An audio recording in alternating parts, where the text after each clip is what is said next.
The truth is, your first property purchase is either going to make or break your property investing future. And so in this video, we're going to unpack the truth, the big truth behind buying your first property and how you can actually make the right decision moving forward. So why does it matter so much? Because your first property is really affecting everything in terms of your future journey. One of the big ones is the borrowing capacity that you're going to have. When you buy that first property, you want to be very wary of how you're using your borrowing capacity. Because say you buy that asset for $800,000 and you've only got $800,000 of borrowing capacity, that will have potentially used up all of your borrowing power. And so you need to work out how this property is going to help you get to the next property. Otherwise, you're stuck. And so when Emily and I bought our first home in 2018 for around that $800,000 mark, we were very wary of being able to add value to that asset, to give us more accessible equity, and then to boost our borrowing capacity with different lenders to continue to grow our asset base in the future. The second one is the cash flow position. Now, this is really important because it's going to impact your holding cost of your asset. Now, say you're living at home with mum and dad and you want to buy your first home and you've got the deposit together. Well, moving out and buying your first home would cost you, say, $30,000, $40,000, $50,000 a year once you add in the interest bill and the rates and the water and the fees and the maintenance and the management and all those things involved with owning property. And so you need to work out your cash flow position. So what's your current savings and how is this property impacting your current cash flow position, and how can you improve your cash flow position in the future?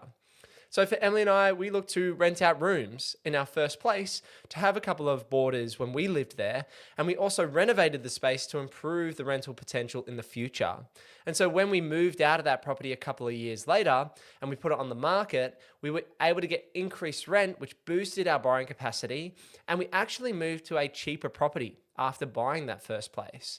And so all these things need to be factored in when you're buying your first home in terms of the borrowing capacity and the cash flow now and in the future to help you make those decisions moving forward. Number 3 is the equity and growth potential. Now, equity is very important. You want your asset to grow over time. And if you buy a dud, that means that it's not going to grow in the next 1, 3, 5, 7 years. You're not going to have any available equity to leverage off and continue growing the asset base.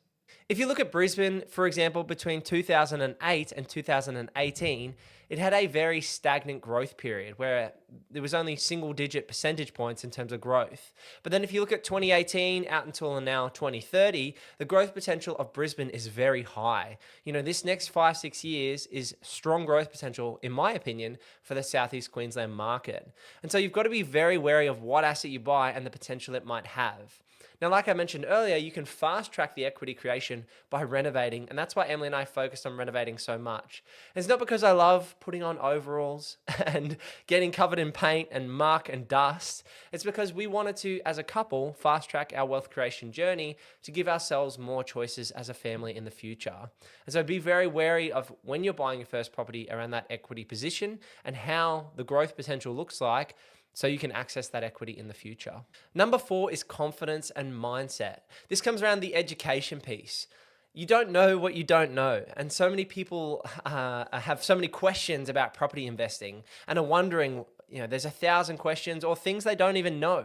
And so in my opinion, one of the things to give you confidence is to build a team around you. Now, would you believe in 2018, Emily and I paid for essentially a buyer's agent on our first home. We paid around $10,000, which is probably more like 25 grand in today's money, in 2018 for an expert to help us buy a property in Southeast Queensland. And it was one of the reasons that I got sparked, a personal interest to potentially become a buyer's agent when we started the buyer's agency a few years later.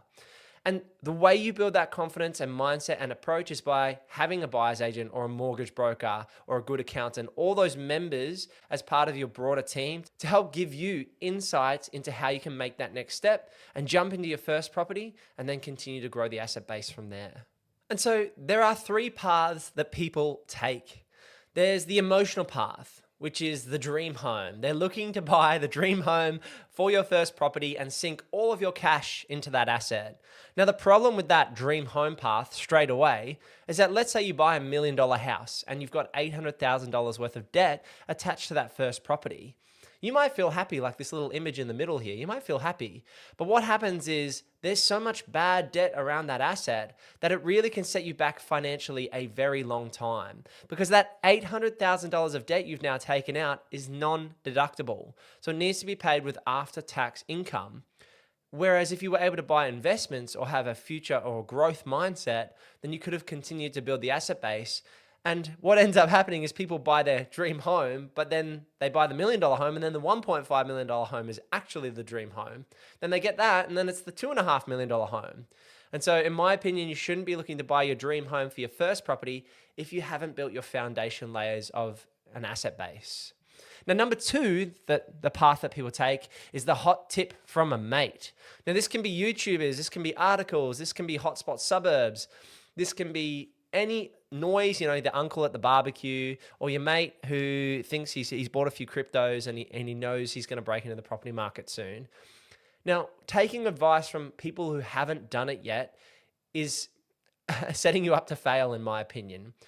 I've always gone to people, to advisors, to individuals who are where I want to be financially, or I see that they've stewarded really well in terms of their assets and their handling of money. And so when it came to property, I did that as well. So I chatted with trusted people that might have been parents, that might have been friends, that might have been more experienced investors. And I looked at what they were doing rather than taking a hot tip from a mate or a friend or a YouTuber that's just touting knowledge but actually doesn't have the backing behind them in terms of their investing journey. And that's one of the reasons I didn't start the YouTube channel until Emily and I were sitting around $3.5 million worth of property, is that I couldn't hand on heart say, I know what I'm doing, I'm confident in this approach and this trajectory. And that's why it took a few years for us to start the business and the buyer's agency, is I personally wanted to have the experience behind me before I was starting to talk other people through our journey and the way I see property investing play out. And so this leads to path number 3, which is the strategic approach. Let's make a plan. Each year, I write down a plan for the calendar year, for 2025. It's not New Year's resolutions, but I set a plan, and that doesn't just include property. That includes my faith, that includes my sport, that includes my family and friends and lifestyle, so many elements, food, all those things. But when it comes to your property investing, you want to have a very clear plan. You want to have a strategic approach where, okay, if I buy house number 1 and it's a $650,000 house in Ipswich or in the suburbs, and I'm going to live there for 12 months, and I'm going to have some friends roommate with me for a couple years, and then maybe I'm married at that point and I want to buy a house with my partner 3 years later. And so I'm going to leverage the equity off house number 1 to break into house number 2. And I might actually move out of that house to have a better lifestyle for a year or two in between. And so I think it's great to have good plans and a strategic approach. And this is the way I see property investing. And this is what I think makes people successful, is having a clear plan and, yes, adjusting along the way, but working towards those goals that you've set for yourself. So what are some common mistakes that first home buyers make? Don't fall into any of these traps, please. Buying where you wish you could live. So, let's use Brisbane for an example. Let's say you want to buy in New Farm, or you want to buy in Brisbane CBD. It's an area you'd love to live. Now, the problem with Brisbane CBD is there's a ton of high-rises. Every year, a property developer puts up a new tower in Brisbane City. And so you buy a 1-bedroom or 2-bedroom apartment in South Bank or in Brisbane City, and you pay $699,000 for it. Now, next year, there's going to be a new building, 2 streets down, which has brand new 1-bedroom, 2-bedroom apartments going for $699,000. And so there's that supply issue coming on board when you buy a new style asset in an area that you'd love or wish you could live. So I think that's an issue, and I would rather buy with good fundamentals in terms of scarcity and land value rather than wishing where you could live, because in my opinion, you should rent in those locations and invest elsewhere, which is otherwise known as rent vesting. Number 2 is that family and friends tips. Now, it's great to get advice from people that you trust, but also you've got to go with your gut and go with your advisors. So build that team around you. Ignoring buffers or cash flow. This is flying close to the sun. Now, I've certainly done this myself, and so you've got to be, there's seasons of this, right? When you're broke, I remember clearly being broke in my early 20s, and you're wanting to work towards a better life and lifestyle, you tend to fly a bit close to the sun in terms of your buffers. And for Emily and I, that was like $2,000 or $5,000 in terms of the budget when we bought our first house. I think when we bought our first place, we might have had $2,000 or $3,000, if that, left in our bank account. Now, you've got to be sensible with this. And so work out what your savings rates look like. And we knew we were saving really well. So having a very sharp buffer for our first property was okay. But as you look to get to your second and third property in the future, you want to make sure those buffers grow as your asset base grows. And the fourth one is looking for the perfect property, looking for the perfect first deal. It's really interesting how many people take 3, 4, 5, 6 months or 12 months or 18 months to buy a deal, and the market has moved and moved again in that window of time because they were looking for the perfect deal. A lot of my first home buyers that work with myself in the buyer's agency tend to get caught up on the perfect property or the grass is greener. I've got some young clients at the moment who've bought their first home, and they were looking at, we got a property under contract, and they were looking elsewhere going, oh, what about this house? What about that house? Oh, this one looks like a great deal. Now, the grass could always be greener, but let's say that house that's over there actually sells for another $40,000 than you thought it would. And then you missed out on this great deal over here. So there's no perfect deal. Every deal that I've personally bought isn't a perfect deal. There are only good and great deals in my opinion. And yes, you get the odd unicorn out there, but I don't think you should be chasing unicorns. I think you should be chasing deals that are going to move the dial or move the needle in terms of your journey. And so for your first property, buy a good or great deal that really sets you up for success rather than waiting time and time again for a unicorn to pop up. So what do we look for as a business at Purpose Property? What do we look for as a buyer's agency when it comes to buying a first home or a first investment property? A great first property is going to tick these 4 boxes. We're looking for a property that's undervalued or in a growing suburb. Now, if we look at Bundamba, which is a suburb I've talked about recently on the YouTube channel, that's where I've just bought 2 investment properties myself. And they're in that first home buyer type price range, around that $600,000 to $700,000. Now, that area in particular is on a train line. It's close to Ipswich CBD, it's close to Brisbane CBD. It's got gentrification potential. And so you want to do the research or look at the data and analytics for suburbs that appear to be undervalued as a first home buyer or a first time investor, and see the growth potential of that suburb in the future, because that growth is going to build equity, which you can then leverage off and continue to grow that asset base. The second one is strong rental demand. You want to pick a suburb that's going to easily rent. And that leads into the third point, which is the low suburb vacancy rates, which means that there's very high demand from the rental side and there's not many properties available in that market. Now, these tend to be established suburbs. So vacancy rates at the moment are probably around 1 to 2%. 2% would actually be high in this market. And strong rental demand means that if you put the property up for rent, you're going to be able to command a reasonable market rate. Now, gross yields in Southeast Queensland sit between 3.5% to 4.5% for a bread and butter property. And when you add granny flats or secondary dwellings, they can move to around that 5.5% to 6% mark in terms of a gross yield.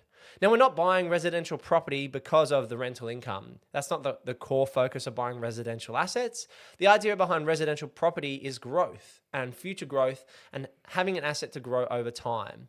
And then the long term, this is in another video, but in the long term, you want to be able to sell down some assets and maybe add some secondary dwellings and maybe buy some other styles of assets to give you higher income. And this leads me to that fourth point, that if you can, it's not always possible, budget dependent, but buy with strategic upside. So buy with dual occupancy potential, buy a larger land size, buy a deal that you could add a granny flat or you could renovate. Have a lever, I like the lever cronk. I've talked about that plenty of times on the channel over the years, that you need levers to pull to help you continue that journey. Otherwise, if you buy an asset that is finished schmick builder's product, brand new on a 300 square meter block, there's no way for you to force value or add value in the future and continue your journey. So this is what I think you should do moving forward. Number 1 is start with a 5-year plan or a 5-year outcome. I actually like 7 years myself. I like 7 years. I think that's a great number. And it's a good time horizon for property investing. You're not making a 1 to 2 to 3 year decision here. When you buy a house, I think you should have a 7-year time horizon in terms of that journey. Step 2 is to get a portfolio plan. Have clear vision around your savings. Go to your mortgage broker and work out how much you can borrow and at what interest rate. And then set a plan around the style of asset and the suburbs and the type of property that you think you should buy. Number 3 is buy for growth, not based on your emotions. Look at the potential of that asset over this time horizon that you set. And is this property going to get you closer towards your future goals? The whole point of property investing is to live your life. It's not to be focused on property. It's to help, give you a great roof over your head and build an asset base over time for more choices. And so don't buy with your emotions, buy based on growth, in my opinion. And then number 4 is leave room to pivot and change. I get asked all the time, did I know I was going to buy a house in Kelvin Grove and then Everton Park and then Green Slopes? Did I have that mapped out between 2018 and 2020? And then did I know I was going to buy a unit block in Coffs Harbour in 2021? Those were the first 4 properties that Em and I purchased over 3 to 4 years. And the short answer is no. I didn't know that I was going to buy those assets, but I knew I was going to go and buy those style of assets. I was going to buy with good growth potential first, and then balance out with a cash flow asset in the unit block purchase in Coffs Harbour. And so you need space to pivot because you don't know what address you're going to buy. But once you've got that asset, you can have clarity around making the plans for the next steps and so on. And so I think it's good to have a dynamic plan that moves based on the market changes and based on your personal circumstances. And so if you want help and you're looking to buy a property here in Southeast Queensland in the next 3 months, then head over to purposeproperty.com.au. I have a much better looking beard in that photo on the right there. But if you want to have a chat with myself, that's the way our business works. You sit down with myself, we can set a strategic plan together to help you buy your first home or buy your first investment property and break into the market. We even have a mortgage broker which you can book in with Nevada and the guys at Cube Home Loans. So head over to purposeproperty.com.au for more information on that. It's been great chatting with you guys. Hopefully you got value from this video. If you could drop a like, subscribe to the channel, and click this video over here, that'd be awesome. And I'll see you in the next one. Peace.